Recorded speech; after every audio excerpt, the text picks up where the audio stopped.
తాకట్టులో ఉన్న బంగారాన్ని విడిపించి ఆ రోజున మార్కెట్ ధర కట్టి మిగిలిన డబ్బును మీకు అందిస్తుంది కొమ్మూరి గోల్డ్.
ఓ ఆడపిల్ల వేళకాని వేళ ఇలా స్నానం చేసిందంటే తినకూడని మాట ఏదైనా చెవిని పడి ఉండాలి, లేదా పడకూడని కోరిక ఏదైనా మనసును పడి ఉండాలి.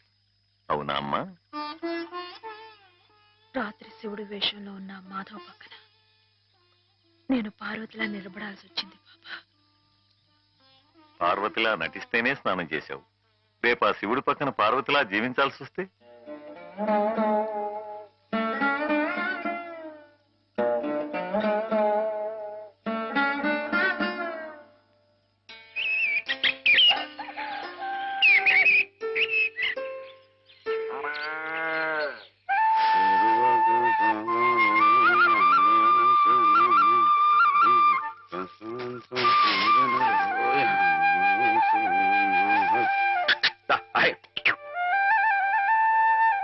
హేమా, పెద్ద ముత్తైదువులు ఆ చీరేమిటి, పాల కోసం ఆ బిందె ఏమిటి, ఏమైంది నీకు ఇవాళ? ఏం కాలా, నేను వెళ్ళి నీళ్లు తీసుకొస్తాను, నువ్వు వెళ్ళి పాలు తీసుకురా. రోజు నువ్వు వెళ్ళి పాలు తీసుకొచ్చేదానివి, ఇవాళ కొత్తగా ఏం మార్పు వచ్చింది? నిన్నటి ఆదివారం వెళ్ళిపోయి వాళ్ళ సోమవారం వచ్చింది, అదే మార్పు. పెద్ద మాటలు.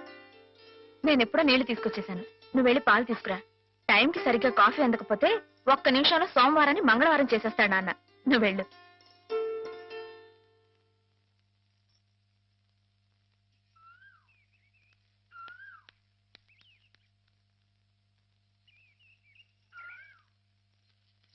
రండి రండి. ఏంటమ్మా గారు ఆలస్యం లేచారేంటండి? కళ్ళు కలవల్లా ఉన్నాయి. పాలు పాలు రెడీయేగానండి. రాత్రి స్టేజ్ మీదకి అసలు నిజంగానే ఆదిశక్తి వచ్చి ఉందండి.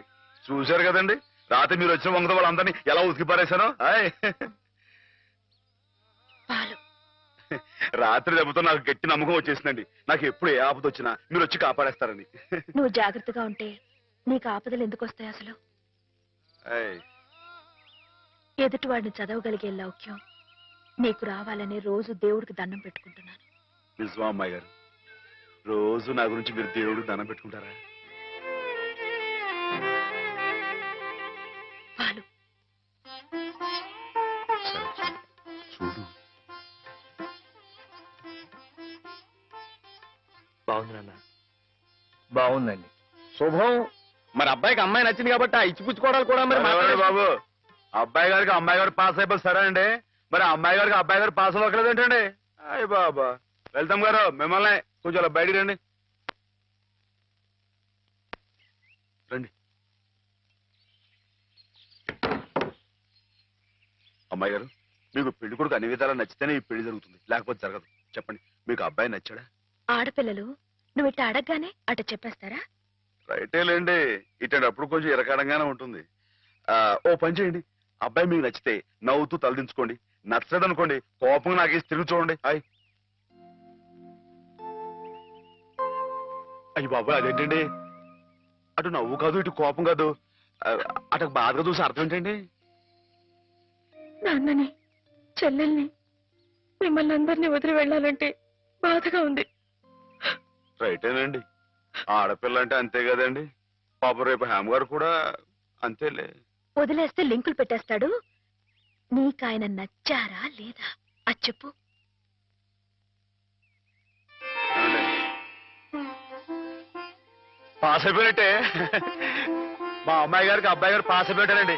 ఇక పెళ్లి ఏర్పాటు చేసేసుకోండి. శుభం. అయితే కట్న కానుకల విషయాలు కూడా మరి ఏమండో మేమే బంగారం లాంటి ఆడపిల్లలు ఇస్తుంటే ఇంకా ఎదురడుగుతారండి బాబు. ఆయ్. నువ్వు ఊరుకో. ఆయ్. సంతలో పశువుని పెట్టి బేరం ఆడినట్టు నన్ను మధ్యలో పెట్టి బేరం ఆడడం నాకు సుతరాం ఇష్టం లేదు. నేను అలా బయట నుంచి ఉంటాను, మీరు మాట్లాడుకోండి. మా వాడు చిన్నప్పటి నుంచి అంతేలేండి. కొన్ని పద్ధతులున్న మనిషి, మధ్యతరగతి వాళ్ళం కదా. తప్పని తెలిసినా కొన్ని బాధ్యతలను నెరవేర్చడానికి కొన్ని పనులు చేయక తప్పదు. మరి ఏమంటారు బావగారు? అవన్నీ ఎందుకండి, ఆ పుచ్చుకునేది ఏదో ఒక ముక్క మా మనసులో వేయండి. ఒక 50,000 అయితే సబబుగా ఉంటుందంటారు. ఆయ్ సరే బావగారు, మీ సంబంధం మాకు నచ్చిందండి. త్వరలోనే ముహూర్తాలు పెట్టుకుందాం. వస్తామండి. నమస్కారం. విన్నావటే 50,000 కట్టడం కానీ ఒక క్షణం ఆలోచించకుండా ఒప్పేసుకోండి మీ అన్నయ్య గారు. అంతటితో ఆగుతుందా? లాంఛనాలని అవని ఇవని ఇంకా అమాం బాపతు ఇంకో 10,000 దేగుతుంది. కాస్త దేగితే మాత్రం తప్పే ఉందండి. మంచి సంబంధం అనుకున్న తర్వాత ఆయ్. ఒరే డబ్బు గురించిన ఆలోచన ఎందుకు బాబు గారు? ఈ ఇంటిని అమ్మేస్తాను. జోకులు వేస్తున్నారా బాబు గారు? లేదయ్యా, నిజంగానే అమ్మేస్తాను. తాతల నాటి ఆస్తి ఈ ఇంటిని అమ్మేస్తారా? అవును బాబు గారు, నాకు కుర్రాడు నచ్చాడు. అతని క్రమశిక్షణ నచ్చింది. ఈ రోజు లెక్కల ప్రకారం వాళ్ళు ఏమీ ఆకాశంలో లేరమ్మా. చాలా సబబుగానే అడిగారు.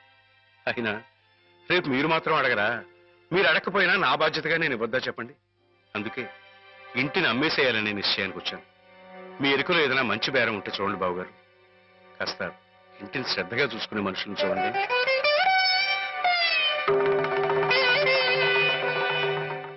బామ్మగారు. ఎవరు? మాధవ. ఆయ్. రా బాబు కూర్చో. మా వెధవా ఇంట్లో లేడు. నేను మీతోనే పని నుండి వచ్చానండి. నా కోసమా? ఉమ్. ఏమిటి బాబు? నేను మిమ్మల్ని ఒకటి అడుగుతానండి. మీరు కాదనకుండా నాకు మాట ఇవ్వాలి. ఏమిటది? ముందు మాట ఇవ్వండి, తర్వాత చెప్తాను. సరే మాట ఇస్తున్నాను. ఏమిటో చెప్పు. ఇదిగోండి, ఈ డబ్బు తీసుకోండి. డబ్బా? ఆయ్. ఎందుకు? ఇది మీ డబ్బుగా బాబు గారికి మీరు ఇవ్వాలి. నా డబ్బుగా బాబు గారికి ఇవ్వాలా? ఆయ్. ఎందుకని? లలితమ్మ గారికి మంచి పెళ్లి సంబంధం కుదిరిందండి. 50,000 దాకా కట్నం అడిగారు. ఆ డబ్బు కోసమని బాబు గారు ఇల్లు అమ్మేస్తున్నారు. ఇల్లు అమ్మేస్తే ఆయన ఏమైపోతారు పాపం? అందుకే కదండి ఈ డబ్బు ఇస్తున్నాను. నాకు ఎప్పటి నుంచోనండి బాబు గారి పుస్తకం వచ్చేయించాలన్న చిన్న ఆలోచన ఉందండి. ఆ కోరిక ఉపయోగించుకుని ఈ డబ్బు బజార్ కింద ఇచ్చామనుకోండి, ఆ పెళ్లి ఖర్చుకి ఉపయోగపడుతుంది, ఆ ఇల్లు నిలుస్తుందండి. అవును, ఇంత డబ్బు ఎక్కడిది నీకు? అప్పు చేశావా? నాకు ఆవులున్నాయి కదండి, అందులో కొన్ని అమ్మేశానండి. మిగతావేమో బేరం పెట్టాను. ఇలా అన్ని అమ్మేసుకుంటే నువ్వేం తిందామని. మరెవరే మీరంతా లేరేంటండి? మీ ఇంటికి వస్తే ఓ ముద్దు పెట్టరా? నాకు ఈ సాయం చేసి పెడతారు కదండి. మారేడు దళం శివుని పాదాలు తాకాలంటే ఏ చేతులు కాదంటాయి? ఎంత దొడ్డ మనసురా నాయనా నీది.